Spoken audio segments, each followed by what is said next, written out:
Welcome to the Manga Man podcast, where today we'll be talking about Quintessential Quintuplets, Volume 1 through 4. Thank you.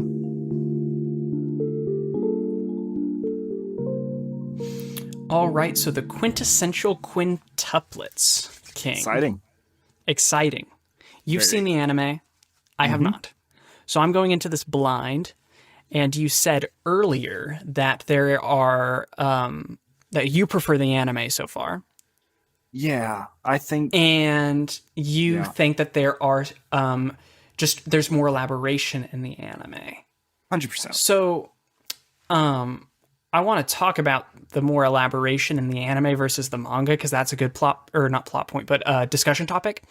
But basically, I'll start off with just kind of the main plot before we start discussing, I guess, the attributes of the manga, just so that people who maybe are a bit behind or haven't read can kind of get the sense of it. So the Quintessential Quintuplets, it's a rom-com, if I'm correct, King, would be its technical genre.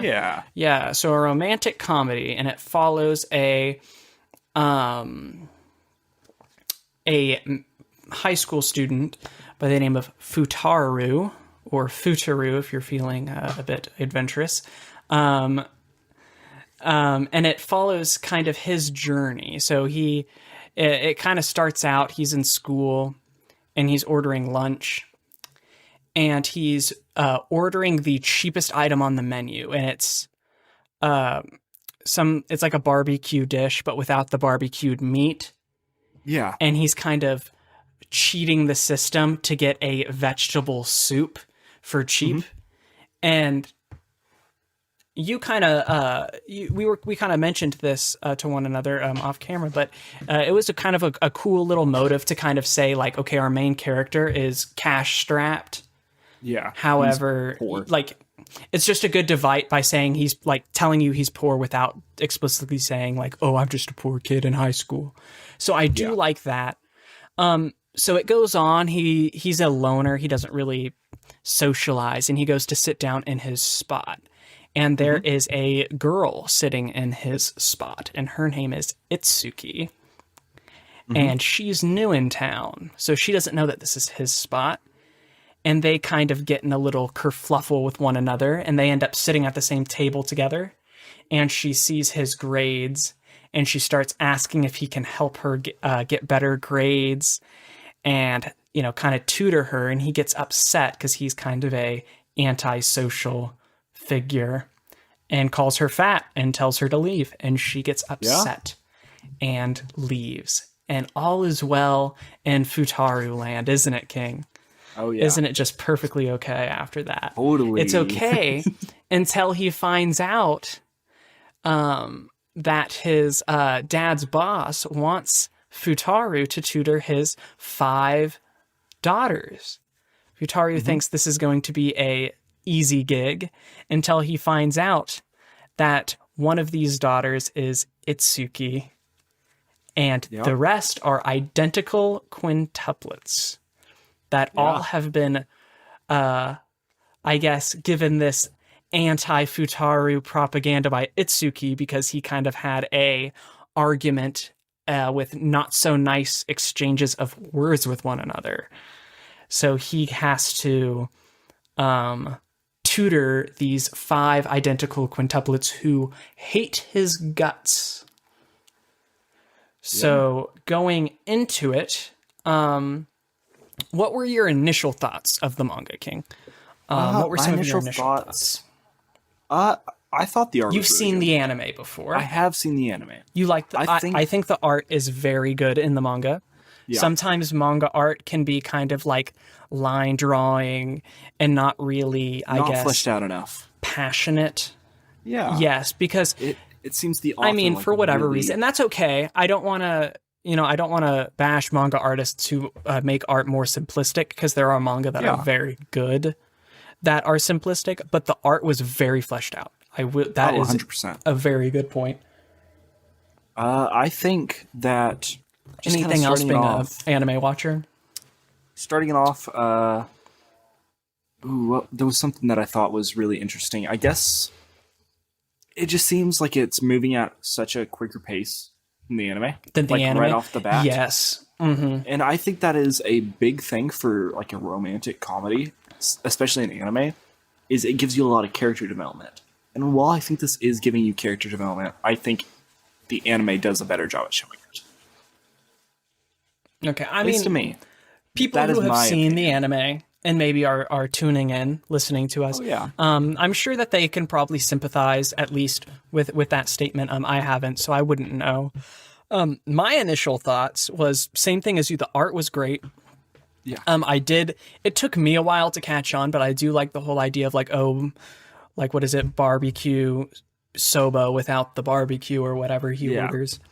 I like that as kind of a mode of discussing his financial situation without flat out saying it. Yeah. What I wrote in my notes is, so I went in and I did write notes for this. I didn't write notes for Chainsaw Man because I was really into Chainsaw Man, but this one I wrote some notes. And the first one I talked about, the first bullet point was that I went in and I wasn't that impressed. Okay. The art was very good, but I wasn't super into the story. It didn't grab and you. then chapter 3 came. Okay. What happens in chapter 3? No, it was chapter 4. Okay. And chapter 4 grabbed me, and that's after chapter 3. I was like, okay, I like this bit of character development. It was a development between Miku and Futaru, and it's kind of after he gives them their test, when he kind of gives them a little test, and he's like, oh, if you guys make a 100 on this, then I won't tutor you. And then they all make like really bad grades. I put it on the post on our Twitter. I manage the Twitter, by the way. So if I use the personal tenses, it's most likely me and not King. I try to say we a lot as like a group, but I do say I a lot, and I'm talking about me. So The Red Spectacles is my favorite movie, not King's, by the way. I've never seen it. But I should. But he's never seen The Red Spectacles. still haven't. He's never seen The Red Spectacles. You've only seen like the first 5 minutes of Jinro too. Gosh. Oh yeah. It was good. First 5 minutes. 10 Yeah. out of 10. Anyways, off the sidetrack. Chapter 4 was really good. It was kind of so Miku scores a good score on the history. Yeah. And there's kind of this development between Miku and Futaru where she kind of is explaining that like what she's into in school, and it's a big thing because none of the girls like him. So this is kind of the first foray into like, okay, someone's warming up, other than Yotsuba, because she's kind of the I like everyone, I'm a nice girl type. Yeah. So I thought this was a really cool part, and the way they styled it was really nice.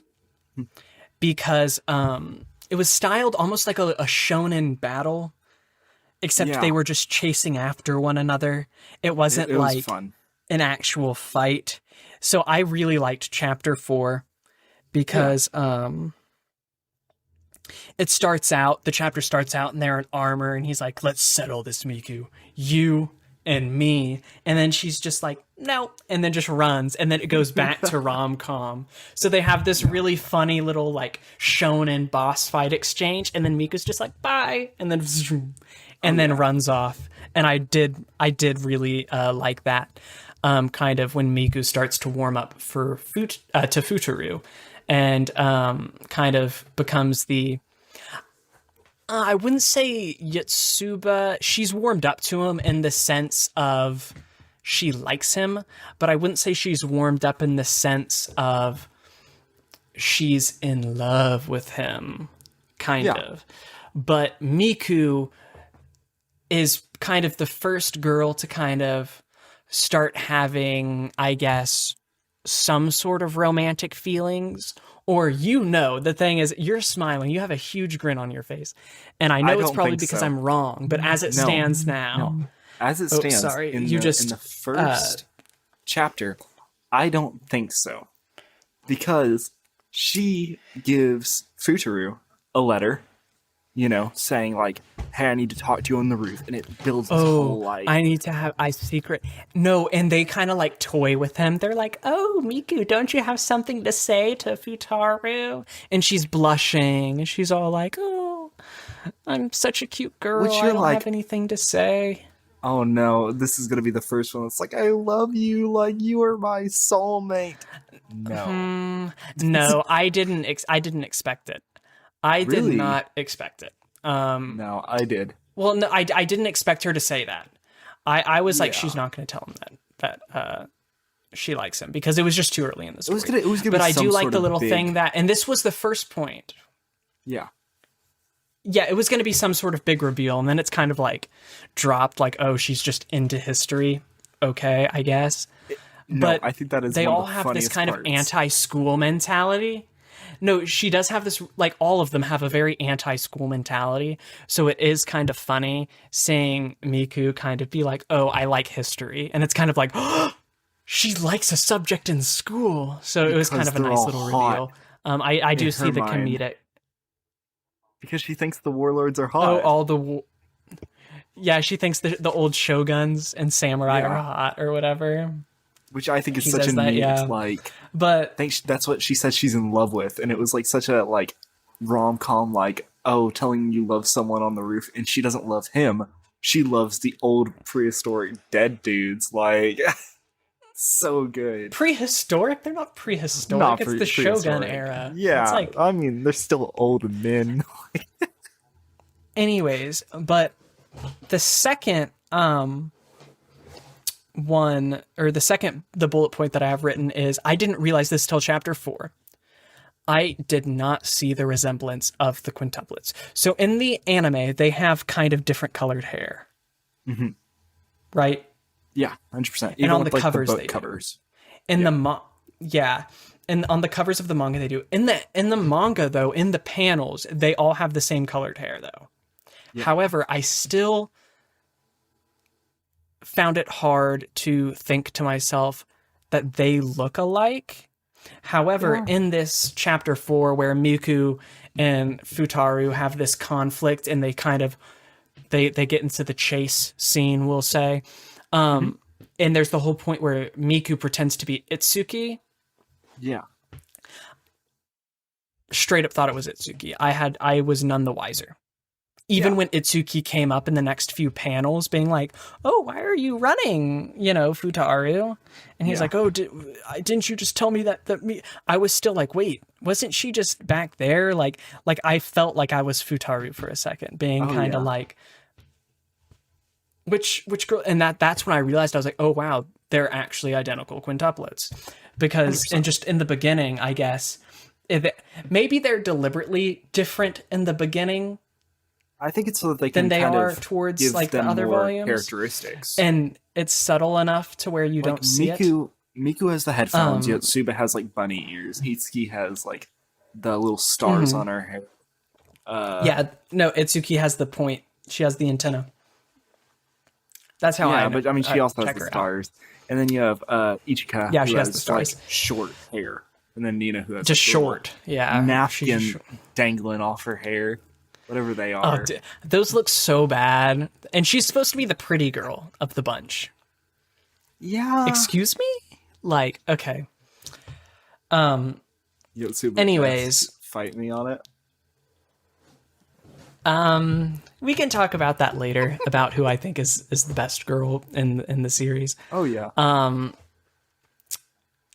We've only read 3 volumes. You know a lot more. We've only read 3 volumes, so I don't want to have a concrete answer quite yet. But okay. after this, there is some study, intermissions and stuff that happens, like the whole Miku, Nino, Itsuki in the bath and all that. Yeah. Which was kind of some hijinks. So okay. They are taking every chance So they can get. people say that this is a. What were you gonna say? I'll let you. The quintuplets are taking every chance they can get to pretty much get this tutor kicked out of like tutoring them. In essence, most of them, at least. And there's the whole issue with the bath where Miku is taking a bath and Futaru forgets his wallet or whatever. And he's like, oh, Miku, I need to go back up there. And she's like, okay, I'll let you in. I'm going to take a bath, though, so I won't be in. And he gets there, and Miku is somehow within like 5 minutes done with her bath. No, it was Nino. Only a towel around. No. Yeah. Yes, it's Nino, but he thinks it's Miku. Oh, yeah. And the whole deal is it's like there's this whole conundrum, and then books almost fall on Nino, and he pushes her out of the way, and Itsuki comes and takes the picture. Yeah. But in a compromising pose. I think that's more, yes. I think it's more just like a hijinks thing. It's not really that big of a story pusher, though. I think it is. I will say, after this point, why? I think Itsuki and Nino are trying their hardest to accuse Futaro of doing anything that would jeopardize his position in being their tutor.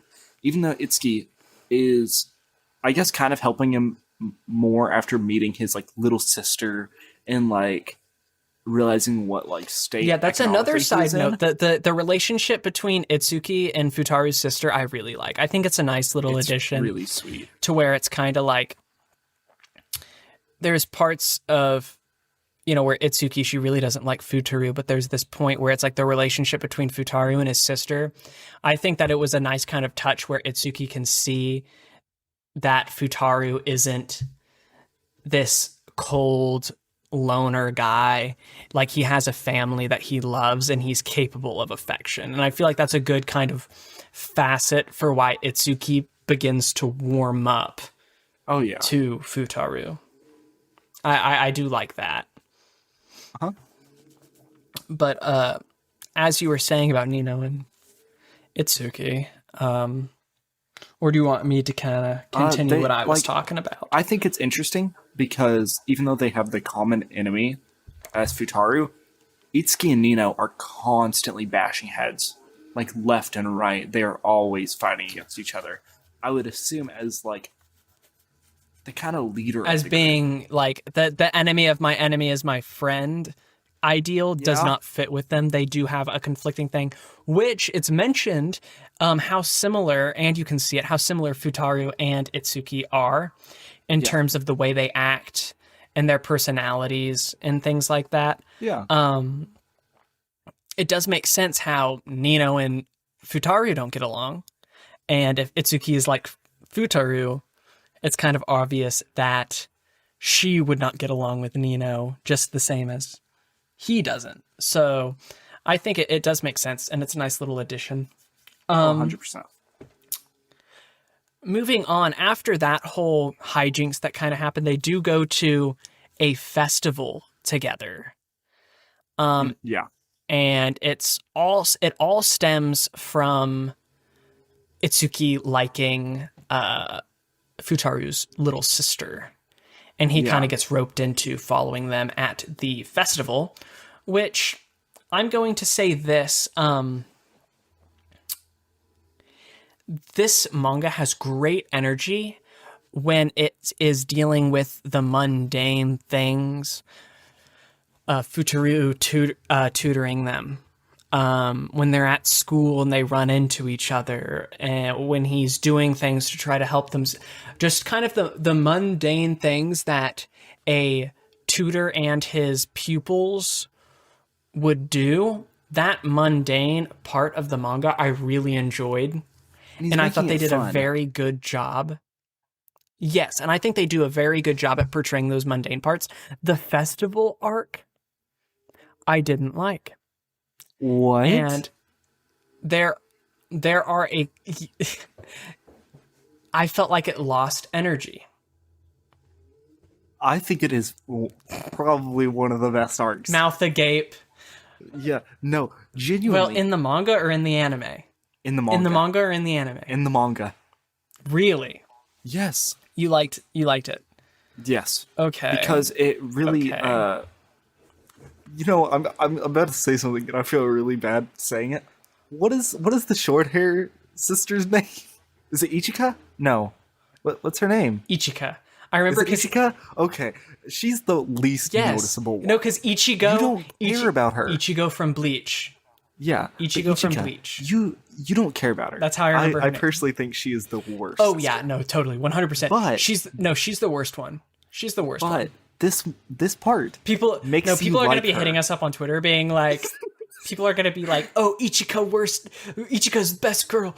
I can't believe the manga men would say this." No, we're not popular enough yet. People can get angry at us on Twitter, but I think genuinely that part made me like her a little bit.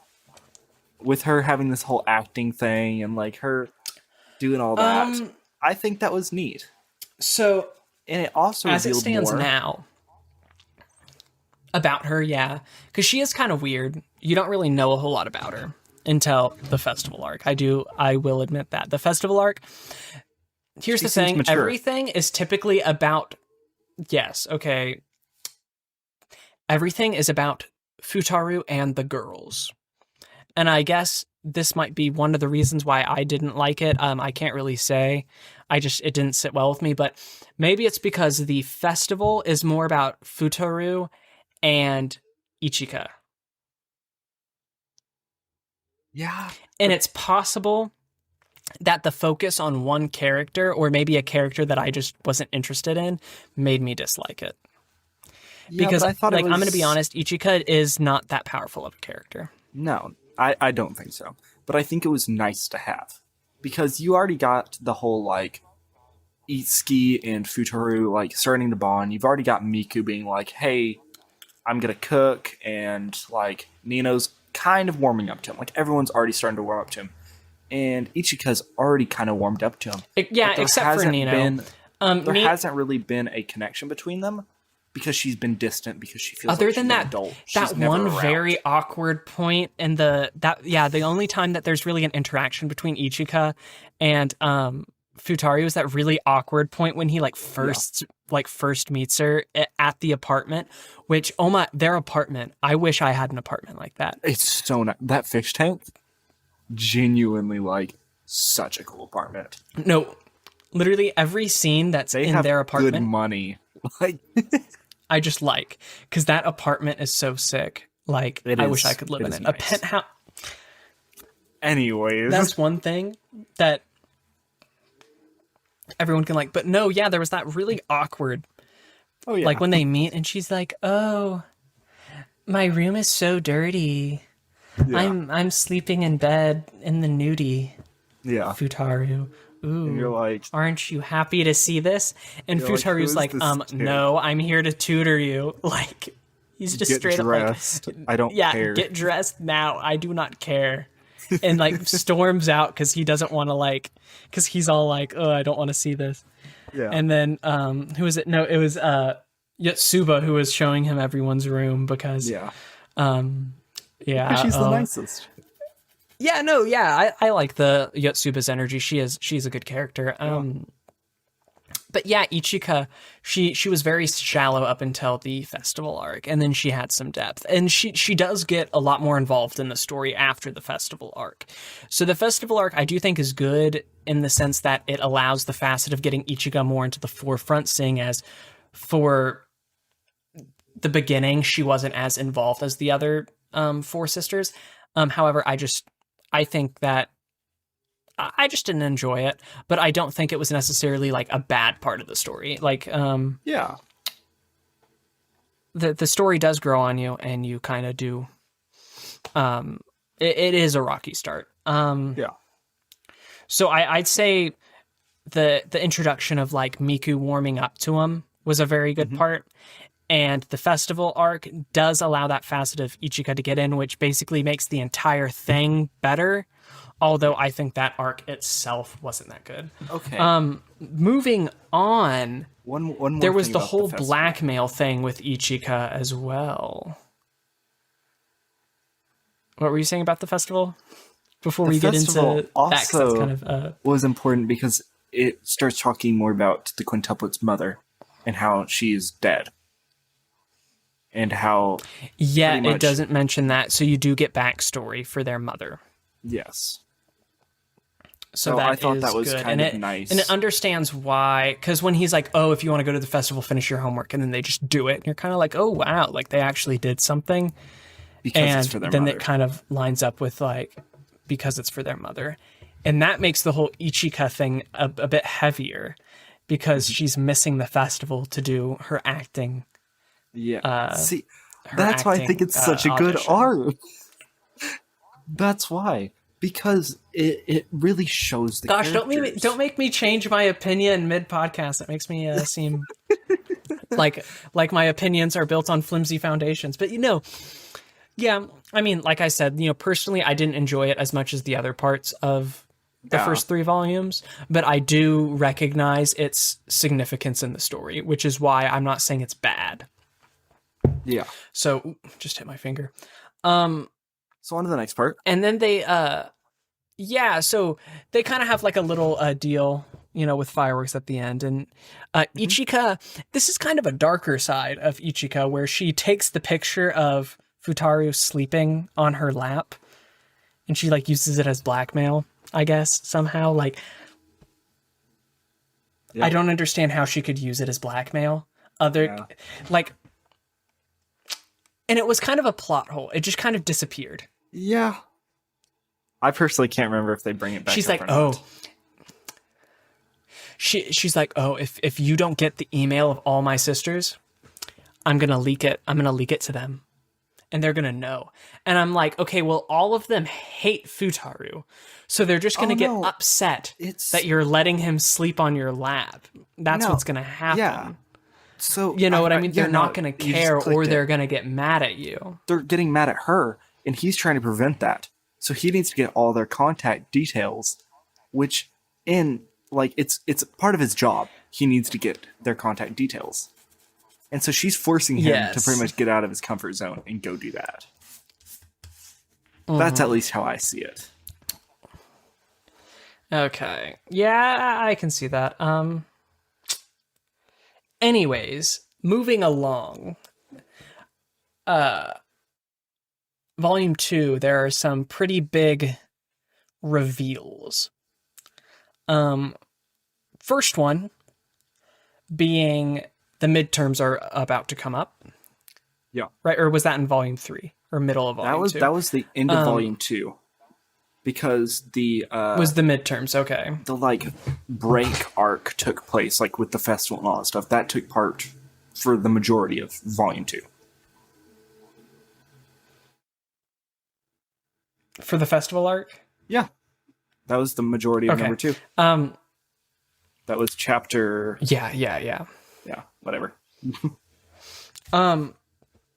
So, there are a couple of reveals. One being the picture of him in his student handbook of when he was a little kid and not as bright and developed as the exquisite Futaru is now. And Nino sees it, and she's like, oh, this guy is totally my type. Oh, and he's like, oh, it's a relative. She's like, oh, well, if... and he kind of tells her it's an old picture of a relative, and she's like, oh, well, you should introduce me to him when you get the chance. Yeah. And then she walks off. And he's kind of like, oh, I'm glad she didn't unfold it. And you open it, and it's a girl, and she's smiling with her peace sign up. And then they're like, oh, look at this picture of us in middle school. And it shows the group picture of them. And they all have the same expression as the girl in the photo, all 5 of them. So you're kind of like, one of them took a picture of Futaru, but he's changed so much that none of them realize it. Yeah. And I thought that was it added a layer and that I really liked. Because in the beginning, my taste for this manga was just, oh, this is really good. Oh, this, I'm not really feeling it. Oh, this is good. Oh, I'm not really feeling it. It kept going up and down through the beginning. But once I did get through it, there were certain plot points, that culminated into me being like, okay, I want to continue reading this, the whole revelation of Miku, I'll say, the picture, and just kind of I guess the general banter between the different sisters was very nice to kind of see. So, and that reveal really added a good layer of that is a solid part depth. of the story. I think having when you realize that years ago he met one of them, but he's just so different that they don't realize it. Which one is it? And you're starting to kind of try and piece together, like, what's going on here. You know what I mean? Mm-hmm. So it's interesting. Yeah. It is a very interesting plot point. So, is there any points you want to make, King, before we continue? I'm almost out of bullet points, and I don't want to like reach to the end of volume 3 and then go back to volume whatever. So I'll let you put in some facets to try to keep volume it 2 linear. Doesn't he get the call from Mr. Nakano, or is that volume 3? That is in volume 2. We did forget to go over that, where he gets a call from the Quintessential Quintuplets, from the Quintuplets' father, saying, if my daughters do not pass, you are fired. For their, I guess, semester exam, whatever it is. And so now he has all this pressure to make them perform well. And none of them know it, but they start slowly realizing what is happening. Yeah, he keeps it a secret because he gets into this argument with Itsuki as per the usual, because the only thing they ever do when they talk is argue. And he talks to their dad, and this part actually hit me pretty hard when he said like, "Oh, I'm going to fire you if they don't pass." Yeah. It was kind of like, dang. You know, I felt really bad for Futaru, because it's like, even though I don't feel like it's actually shown a lot in the manga, it does make it clear the gravity of his job. Yeah. Where it's like, when Miku, she kind of cooks something for him to try to be, cute or whatever, and he eats it, and Yotsuba, who's the cook, right? She's the one who cooks good, right? Nino. Or is that Nino? Nino can cook. Nino's the cook. Yeah, I forget.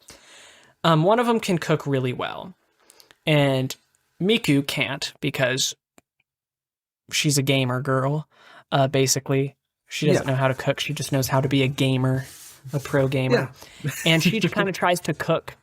She tries to cook for Futaru to be kind of cute, right? Because she's kind of warming up to him and thinks that he's kind of cute, I guess. But we don't know. Here's the thing, King. You know what happens.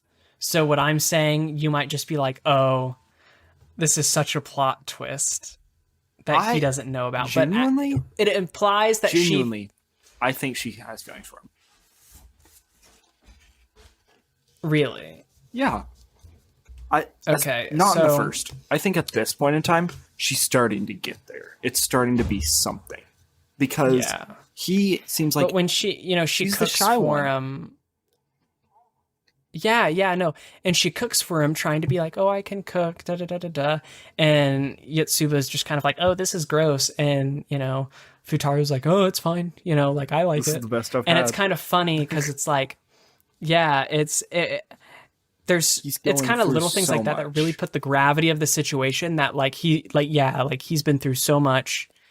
He, is poor. He doesn't eat good food. He doesn't sleep in a nice bed.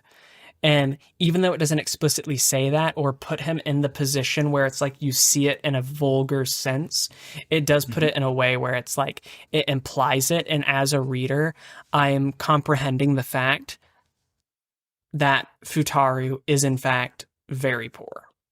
Yeah. And that's a very, very good, just the manga did it so well. Wait, from eating her dish? Just like, among other things. Poor? I think for like the dish scene. No. I'm saying Okay, no, I think you're misunderstanding what I'm saying. There's little Yes. additions in the story that, for example, because Futaru is poor, he's not going to be eating nice food. Yeah.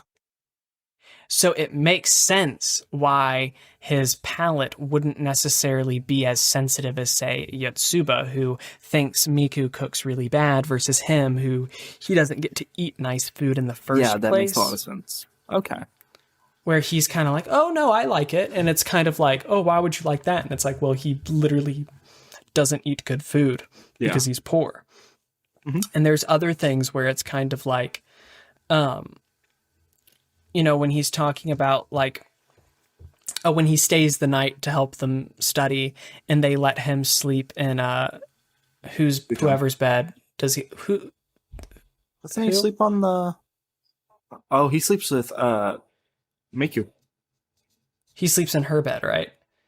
Yeah. Yeah, and He wakes he's like, up "Oh my and god!" He's like, there. "I get it." He's like, "Oh my gosh, I've never slept in a real bed before." Yeah. You know what I mean?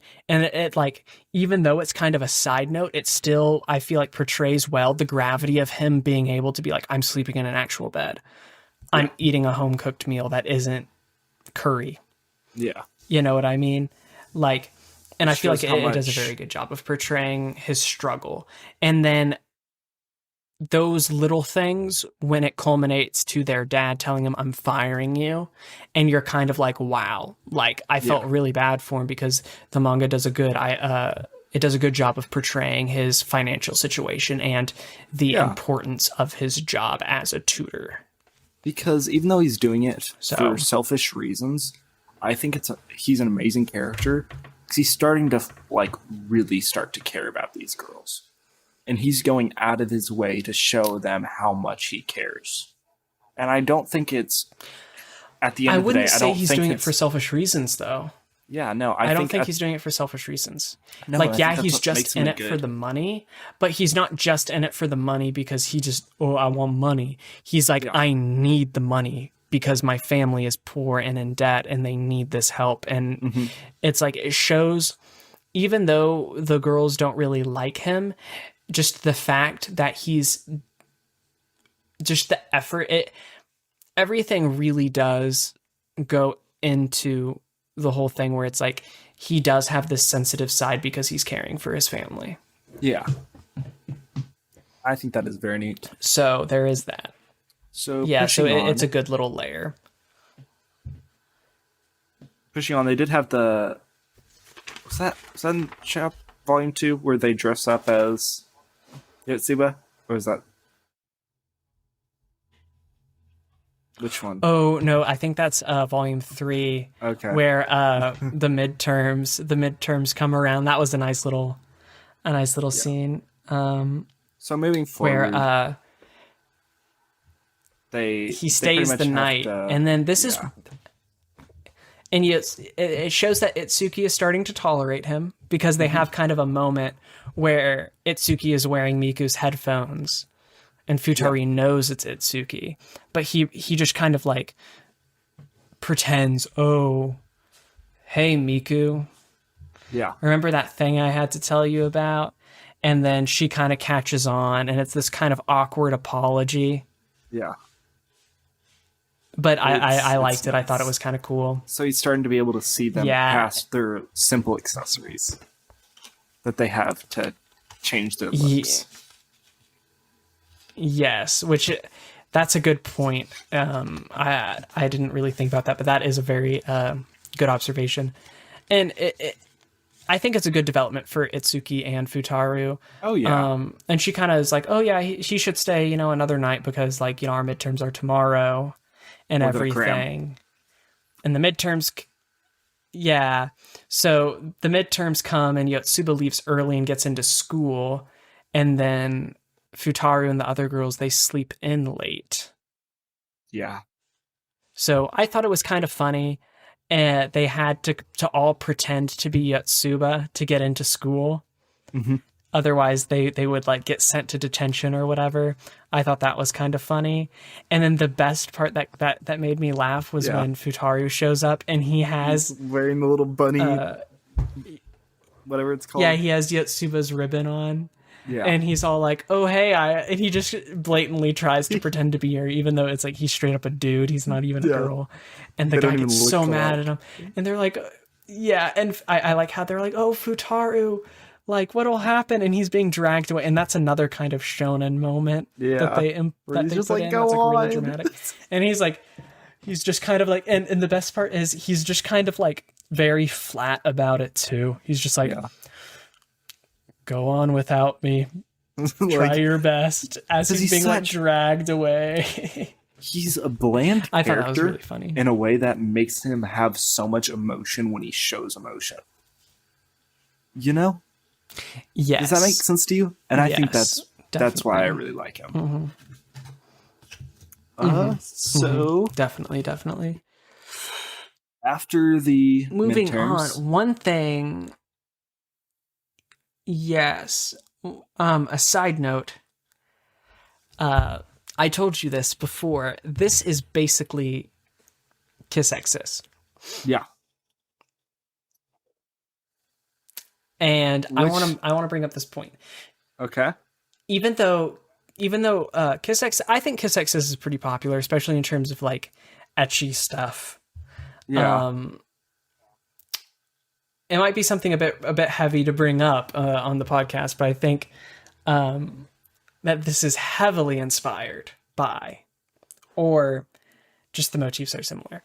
You have 5 girls, all romantically involved with one man. Okay. And the main plot point, other than that, is passing a test to graduate. See, you're explaining 99% of all harem anime.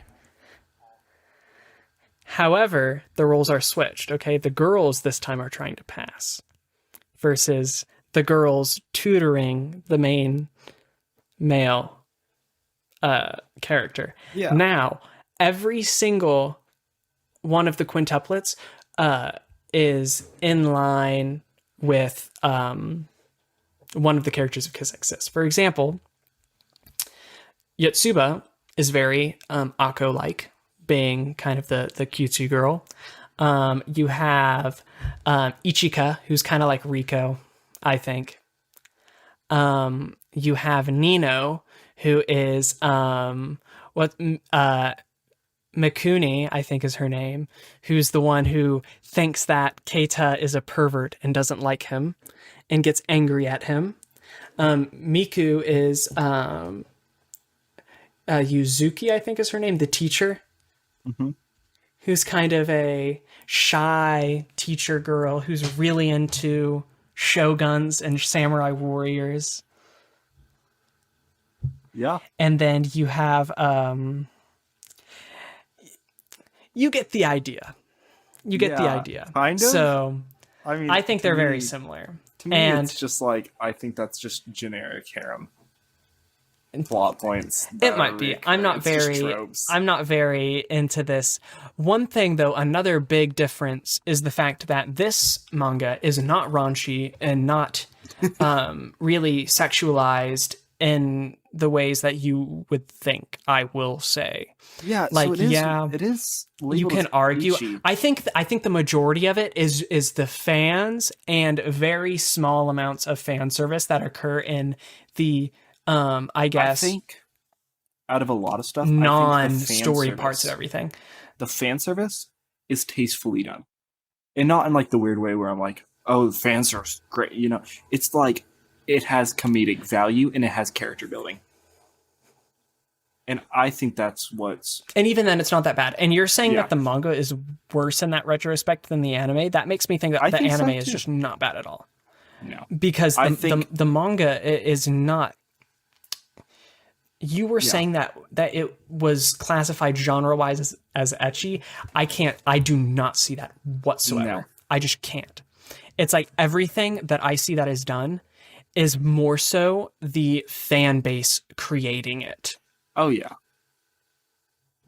I genuinely There think, is like there's no raunchiness, and if there is anything, I guess I'm that going to be completely honest with you. implies nudity, because there is no blatant nudity. It would have to imply it in a very small sense. It's not sexualized at all, which I actually first few enjoyed, because parts- I didn't want to read this getting into some sexualized story. I just wanted to read a rom-com, I think and I the got first that. few parts So I'm really liking it for that. are the most that have like the quote unquote etchy scenes, quote unquote, like heavily quote unquote, because I don't see it. After that, it is. I genuinely don't think there's like anything near that context whatsoever. I think you have to have a pretty. Actually, volume 4. Okay, we haven't gotten there yet. They go to a bath springs. So far, you know, shenanigans. But like, I think it's pretty. so having that cliche, title. typical rom-com plot point is the bathhouse arc. Yeah. Next episode. Yeah, I think that this is. Yeah, I don't think that this is a very raunchy manga, which is nice. No. I personally enjoyed that. Moving on to the whole end of volume 3. Yeah. They're going about the field trip and the dance. And they talk about, the people who dance at the first dance at the campfire or whatever, are the people who are going to be married or whatever. There's some superstition. And they kind of poke at Miku like, oh, Miku, you're going to dance with Futaru, right? Because you like him. And then she's all shy, so she's like, oh, I don't like him, da da da da da, being all like she typically is. Yeah. And then there's the whole deal where Ichika's like, oh, Miku, I need you to pretend to be me because of some stuff I need to get done or whatever. And then a guy who likes Ichika, not Miku, is like, oh, I want you to dance with me, da da da da da. And I'm saying da da da da da a lot. I just want to clarify. But it adds to the storytelling. It adds to the storytelling. Not really, but kind of. But he's kind of like, oh, Ichika, I want you to dance with me. There's a whole superstition about it, so you kind of understand the gravity of the situation. But and she doesn't want to say yes, but she doesn't want to say no because she doesn't know what Ichika would say. Yeah. And everything kind of falls in. Futaru's eavesdropping, and to help her, he kind of butts in. Is like, oh, there, I found you. I have some stuff we need to go over. Da da da. Oh, there I go again. But he's like, oh, there's some stuff that we need to go over for your classes. And she's like, oh, I can't dance with you because I'm gonna dance with Futaru. Yeah. And then it's kind of like, He's in a bit of a pickle. Yes. And as Ichika, or pretending to be Ichika, there's a sort of like, she's doing things she would be too shy to do as herself. Which I thought was a cool little addition. Yeah. I thought it was nice. I really liked that scene. And I do like the reaction of the guy. Yeah. Because a lot of times I feel like, especially just in romance in general, you have like when it's like, oh, I like this girl, but she likes someone else. You have a lot of like, oh, well, because she likes you, I hate you and I'm going to be against you forever or whatever. Yeah. But most people, it's like, oh, dang. Yeah. Tough luck. I'm going to go on with my life. I feel like most guys aren't just going to like be belligerent towards somebody because their crush likes somebody else. Yeah. So I did like that little touch where he's just kind of like, oh, you know what, treat her good. And you can tell he's upset and he's definitely angry, but I like that he doesn't like they don't make him a villain, especially because it wouldn't add a good layer of storytelling if he was a villain. No. But yeah, I really liked that little interaction because it adds a lot to, it does a bunch of things. Mm-hmm. shows Futaru's desire to help the girls that has developed. It shows Miku's development as a, you know, their personal development together, as like, I guess their relationship development from, you know, now that they're becoming friends. It does a very good job showing how far their friendship has come.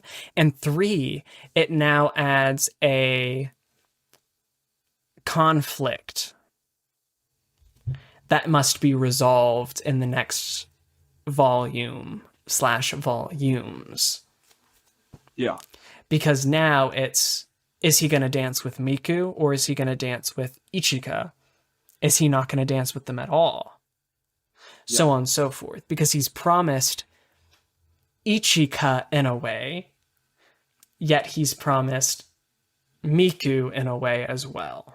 Mm-hmm. So it's a nice little conflict. And it does mention it kind of at the end where Ichika's toying with Miku, like, oh, are you sure you're okay with me dancing with them? Because they're all kind of teasing Miku throughout the entire first few volumes about her liking him.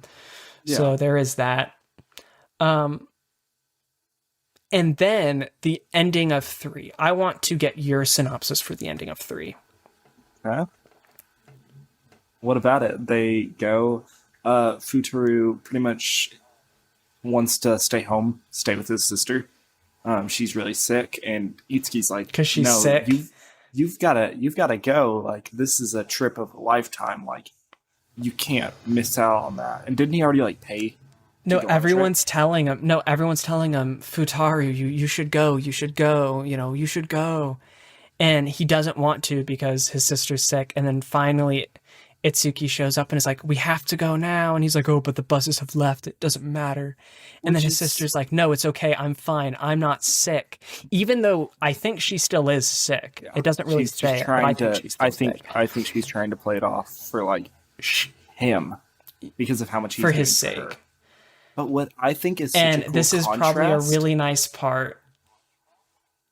In my opinion, yes, and the coolest contrast is all the sisters are like, "Please go on this trip with us. We want you there. Like, you need to go." Versus at the beginning of the story where they're like, "You need to go. Like, we don't want you here. You suck." And now it's like a complete 180. Yes. They want him there. It's a complete flip. Yeah. And when he goes outside, he realizes he didn't miss his only ride to the field trip, because the sisters are going to take him themselves in their nice Bentley or whatever it is. Nice car. And it was kind of like, and it's kind of like, oh, wow, you know, they do like him, you know, they have a, you know, not necessarily in a romantic sense yet. It is going to be a romantic sense in the future, just the nature of the story. But it does have a nice kind of like, okay, you start out as friends and you move up. Yeah. So you definitely understand, like, okay, they like him. They care about him. Yeah. You know. So I think there is some romance sprinkled in there. Just straight off. Yeah. Oh, 100%. 100%. I want to see what happens in volume 4. Yeah. I do want to see what happens in volume 4. I'm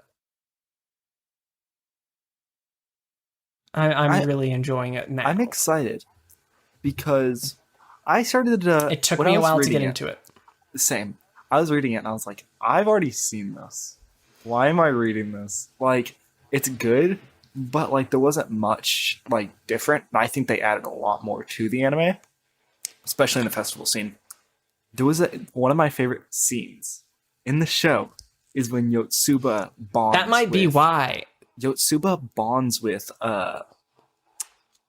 Ugasugi, whatever his name is, Futaru, when he bonds with his sister.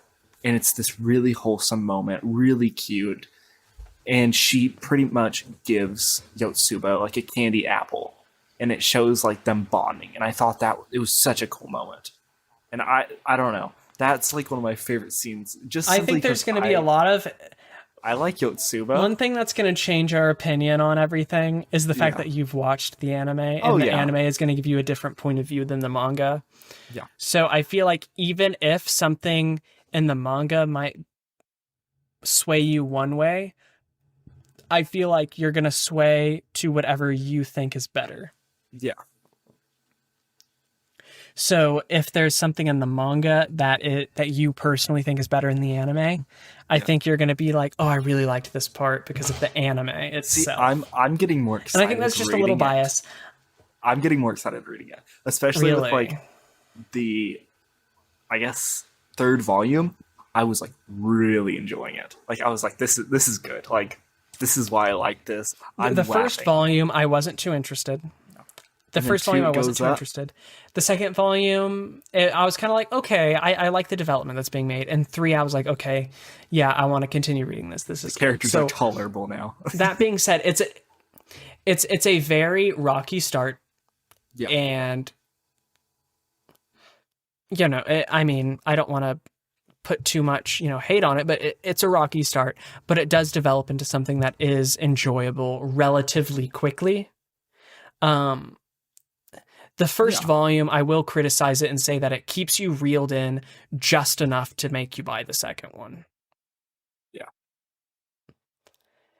100%. The second one gets you more interested in the story, and the third one, you're hooked. The first one definitely is the weakest, and I think it's going to be the weakest of the entire series in terms of volumes. Yeah. No, that's my personal opinion. I haven't read further. You haven't read further. And yeah, I can't wait to record the second episode of this because it's going to be good. Do you have anything else to say? Who's your favorite? Because you already know I'm a die-hard Yotsuba main. Like, she's just too nice. Because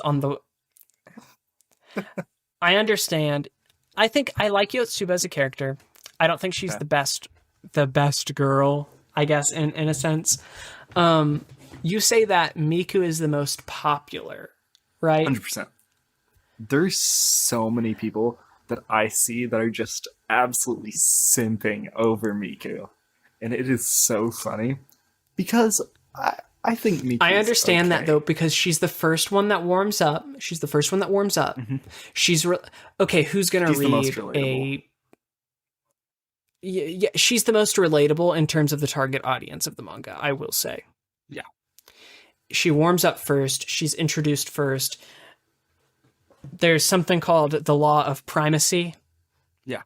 And it's a psychological thing in teaching that the first thing you learn is the best remembered.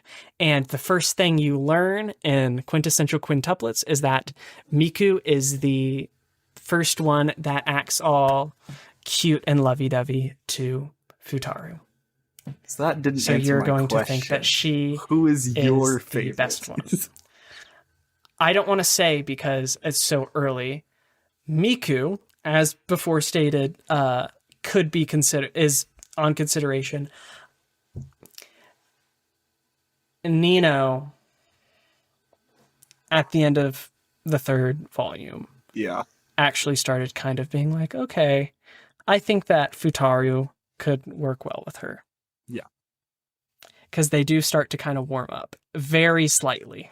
Yeah. Very slightly. I think she's pretty solid. So I don't know quite yet because we're so early in, but as it develops, I think it could I think it could change drastically, but that's kind of what I'm going to say right now. And I don't want to say more. Yeah. So on a scale of 1 to 10, what would you rate Quintessential Quintuplets volumes 1 through 3 all together grouped up? I would place it at either a 7 or an 8. 7.5 was going to be my first answer. Okay. Yeah, I think because the first overall, 3 volumes are good. I think it's going to get better. And I'm really excited because I think I think the only way it can go is up at this point. I think it speaks for everything where the beginning is definitely the rockiest part of anything. And this person's just starting out with this series. Unless it's Chainsaw Man. Yeah, I mean, Chainsaw Man had a bang first volume. But no, Chainsaw Man is a banging first volume. It's a different case. But no, it's it's a rocky start, but I think it is solid. Mm-hmm. So yeah, I guess that brings us to the end here. Yeah, that brings us to the end, and the only thing we can do is read the next 3 and make a podcast on it. So join us Friday, and we'll read some more Chainsaw Man. We're going through Chainsaw Man. Yeah, and next week on Monday, we'll have some more Quintessential Quintuplets. Yeah. So catch us later in the week and beginning of next week, and we'll have some more for you.